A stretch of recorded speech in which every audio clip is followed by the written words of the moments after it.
como decía Oscar, era Chávez. Y éramos nosotros en la calle también. Era Chávez el único presidente y éramos nosotros en la calle, con los trabajadores canadienses, con los trabajadores americanos movilizándonos con una gran represión. Fue en Quebec en ese momento, y nosotros tenemos el orgullo que entre esos trabajadores estaba el compañero Hugo Yasky, hoy secretario general de la CTA de los Trabajadores. Después vinieron varias movilizaciones, antes también, y vinieron varias movilizaciones a lo largo de Latinoamérica. Fuimos participantes del Foro Social Mundial.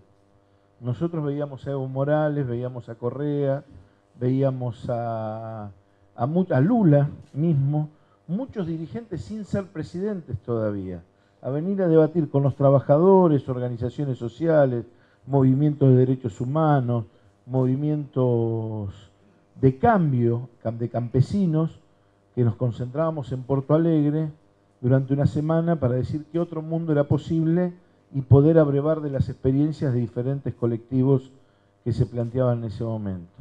Y lo teníamos al lado a Evo, o lo teníamos a Lula, trabajador metalúrgico, Evo, movimiento de campesinos concretamente, cocalero.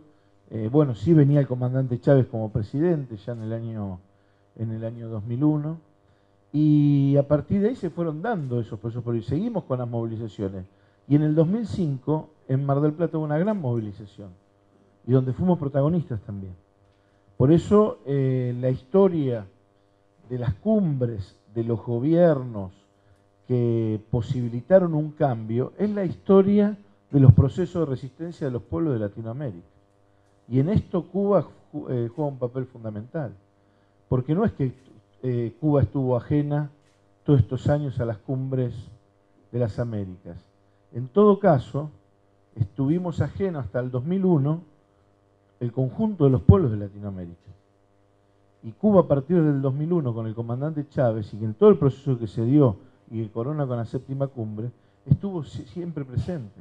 Por eso cuando se dice en Mar del Plata fueron 5 presidentes, lo que les dijeron no al ALCA, yo digo fueron 6, porque el comandante Fidel Castro estuvo presente y apoyando esa movilización popular que posibilitó que nosotros fuéramos miles y miles de trabajadores y de conjunto del pueblo en Mar del Plata, con el comandante Chávez, con Maradona, con varias organizaciones sociales y de trabajadores, respaldando la decisión de esos 5 presidentes que estaban en la cumbre, diciéndole en la cara a George Bush no al ALCA. No estábamos dispuestos a sostener esto. Entonces, esto es muy importante reivindicarlo, y es muy importante decirlo, porque la resistencia del pueblo cubano es la resistencia de sus héroes, pero es la resistencia del pueblo. Yo cuando me cuentan, no estuve en Cuba en el tema del periodo especial, pero sí tenían dificultades, estuve hace unos años todavía con la luz y demás, y la verdad que la resistencia que tuvieron el pueblo cubano de no tener en momentos más de 15 horas sin luz, con un calor importante en la isla, con el bloqueo criminal que le hacía faltar y llegar muchísimo de los artículos de primera necesidad que tenían, haber resistido a eso después de la caída del muro, la verdad fue la resistencia del pueblo cubano, con la hidalguía, con el ejemplo y con el faro que fueron sus héroes. No solamente para Cuba, sino para toda Latinoamérica. Porque cuando hicimos conmemoramos el 40 aniversario, festejamos del triunfo de Vietnam sobre Estados Unidos, el otro hecho fundamental, yo decía en ese momento, fue la Revolución Cubana, que inspiró a muchos revolucionarios en Latinoamérica y en el mundo. Pero además, no solamente inspiró a revolucionarios y las transformaciones y la posibilidad del cambio, sino que fue el faro que tuvimos todos presente y mirando cuando nos decían que se había acabado la historia y era el fin de la historia. Sin embargo, ahí estaba Cuba con toda su dignidad, con toda su resistencia, con toda su presencia. Por eso, la verdad que estábamos orgullosos cuando la escuchamos a la presidenta de la Nación diciendo en la Cumbre de las Américas, esto no es una concesión del gobierno de los Estados Unidos, es el resultado de tantos años de resistencia del pueblo cubano y de la lucha del pueblo cubano. Ahí está en su justa medida lo que es el resultado de la séptima cumbre.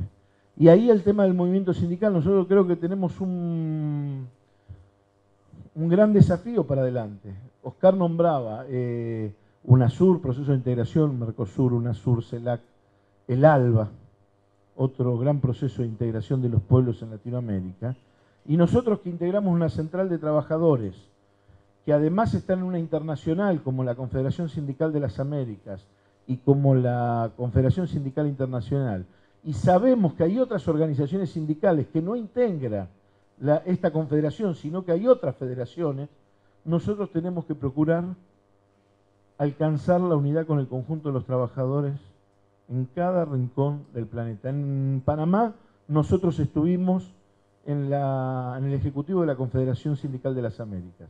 Sin embargo, terminado eso, se había convenido y se realizó un foro social unificado donde participaron diferentes centrales sindicales.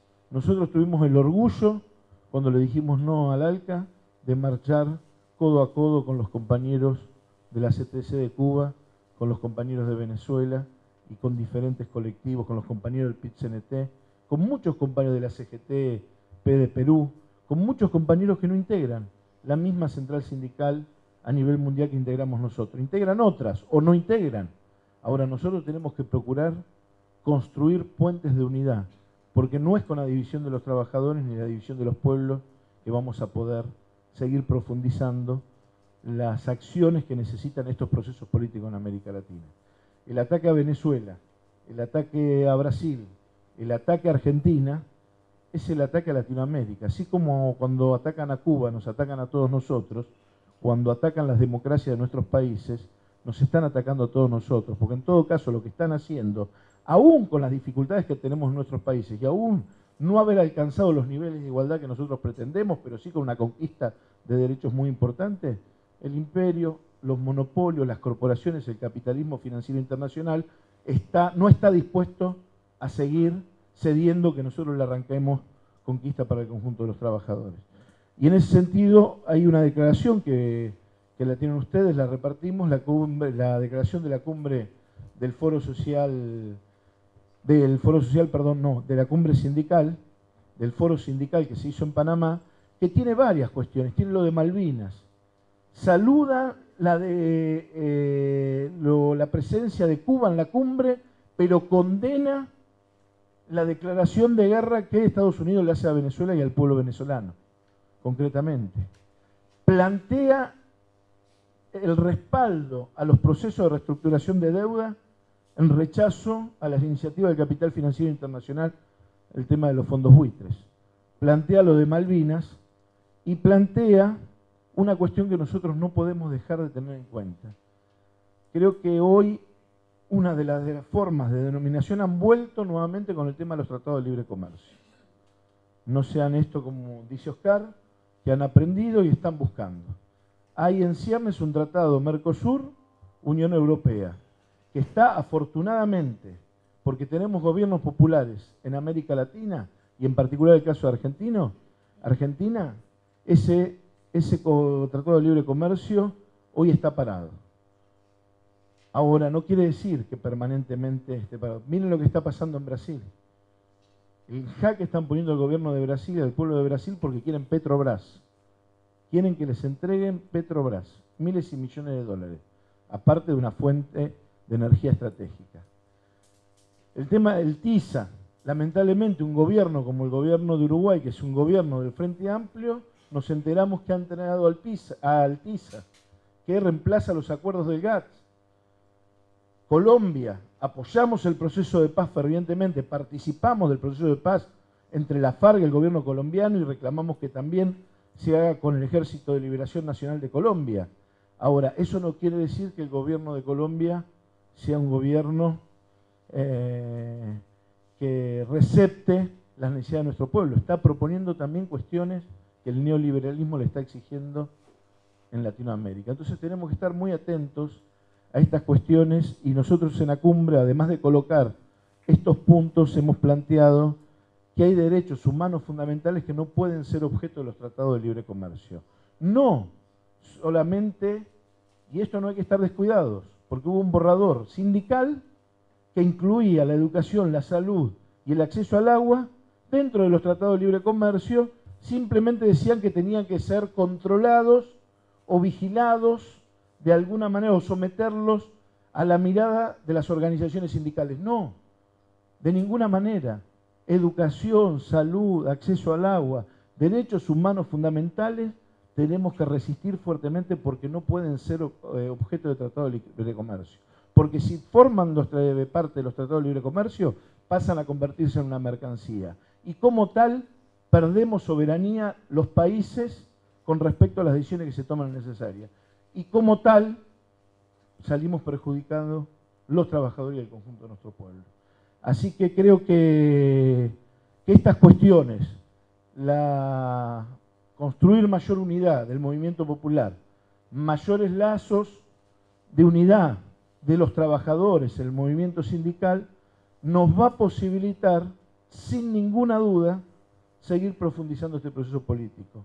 Y hoy, de alguna manera, la reacción que está teniendo la derecha en todos nuestros países, intentando condicionar las democracias, las vamos a parar solamente si somos capaces de construir organización, fuerza, unidad y movilización popular para defender a aquellos que defendieron, como el pueblo cubano, la dignidad de todos los latinoamericanos.